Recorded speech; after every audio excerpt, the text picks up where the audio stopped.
ये सच्चाई है। माफी जो ही वही मांगता है जो गलत काम करता है।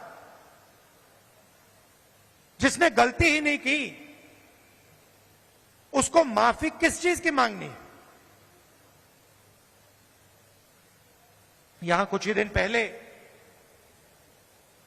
शिवाजी महाराज की मूर्ति बनाई गई और मैंने अखबार में पढ़ा कि प्रधानमंत्री ने कहा मैं शिवाजी महाराज से माफी मांगता हूं।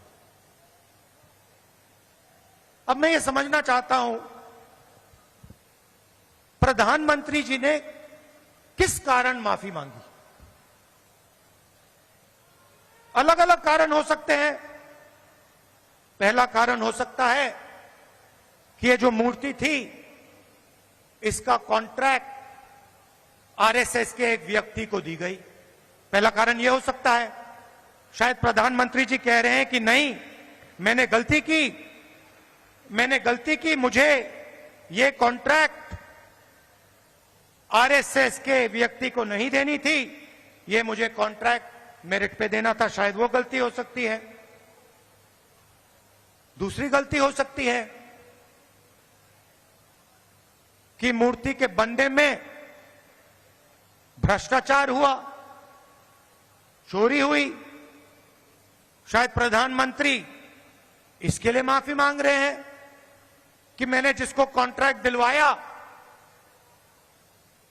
उसने भ्रष्टाचार किया, महाराष्ट्र के लोगों से चोरी की। यह कारण हो सकता है। तीसरा कारण हो सकता है कि आपने शिवाजी महाराज की मूर्ति बनाई, उनकी याद में आपने मूर्ति बनाई और आपने इतना भी ध्यान नहीं दिया कि वो मूर्ति खड़ी रहे। मैं आपको गारंटी देता हूं, कदम जी की जो मूर्ति बनी है ना, आप यहां 50, 60, 70 साल बाद आ जाइए, यहां आपको दिखेगी।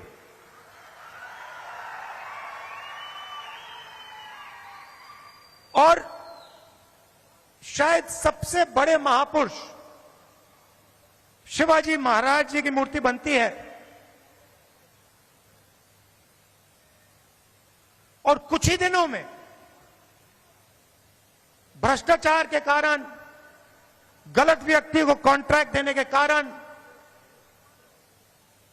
वो मूर्ति गिर जाती है।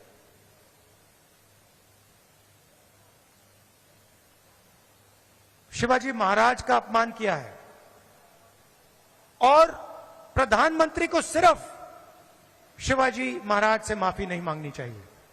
अगर माफी मांग रहे हैं तो महाराष्ट्र के हर व्यक्ति से माफी मांगनी चाहिए।